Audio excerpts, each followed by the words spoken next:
was a Mother's Day gift somewhere back in Larry's memory, had run 20 feet out for the length of the left side of the barn and adjoined a room inside that had been converted to a roost. The new pen was different.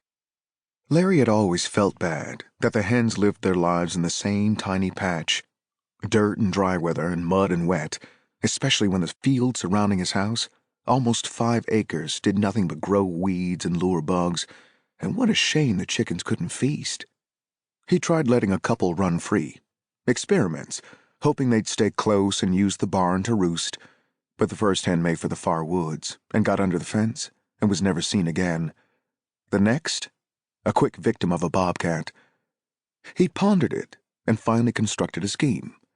On a summer weekend, he'd built a head-high movable cage with an open floor and attached a set of lawnmower wheels to the back end. He dismantled his father's fence and made his own to fit against the outside door to the coop, so that when the chickens came out, they came out in his cage. Each morning he latched an interior door and, weather permitting, used the tractor to pull the cage into the field, onto a different square of grass, so the chickens got fresh food, insects, vegetation, and the droppings they left didn't spoil the grass, but fertilized it. The chickens sure liked it, and their egg yolks had become nearly twice as yellow as they'd been before, and twice as good. He came outside with the feed. Storm clouds like a billowing mountain loomed over the northernmost trees, already the wind picking up, the chimes singing from the porch. Better keep 'em in, he thought, and went back in and turned the wooden latch and entered the coop, its odor of droppings and warm dust.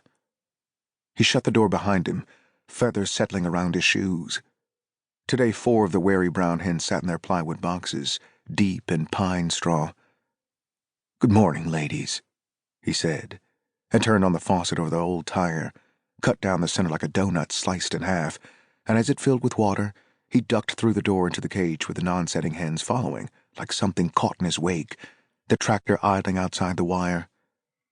He flung the feed out of the jug, watching for a moment as they pecked it up with their robotic jerks, clucking, scratching, bobbing their heads among the speckled droppings and wet feathers.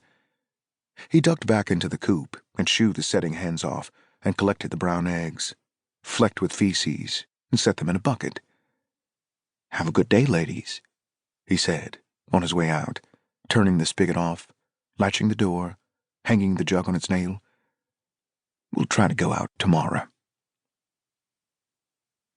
Back inside the house, he blew his nose and washed his hands and shaved at the bathroom mirror, the hall bathroom. He tapped the razor on the edge of the sink, the whiskers peppered around the drain, more gray than black. And he knew if he stopped shaving, his beard would be as gray as the beards his father used to grow during hunting seasons 35 years before. Larry had been chubby as a kid, but now his face was lean. His brown hair short but choppy, as he cut it himself, had been doing so even before his mother had gone into River Acres, a nursing home nowhere near a river, and mostly full of blacks, both the attendants and attended. He'd have preferred somewhere better, but it was all he could afford. He splashed warm water on his cheeks, and with the bath rag, swiped his reflection into the steamy mirror. There he was. A mechanic, but only in theory. He operated a 2-bay shop on Highway 11 North, the crumbling white concrete block building with green trim.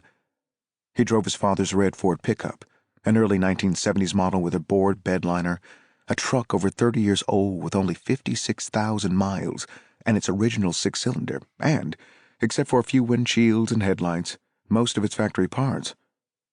It had running boards and a toolbox on the back with his wrenches and sockets and ratchets inside, in case he got a road call. There was a gun rack in the back window that held his umbrella. You weren't allowed to display firearms since 9/11, but even before that, because of his past, Larry hadn't been allowed to own a gun.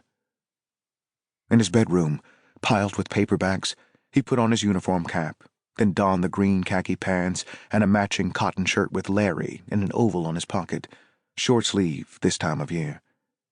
He wore black steel-toed work shoes, a habit of his father's, also a mechanic.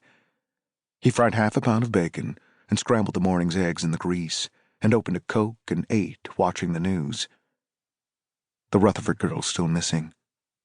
11 boys dead in Baghdad. High school football.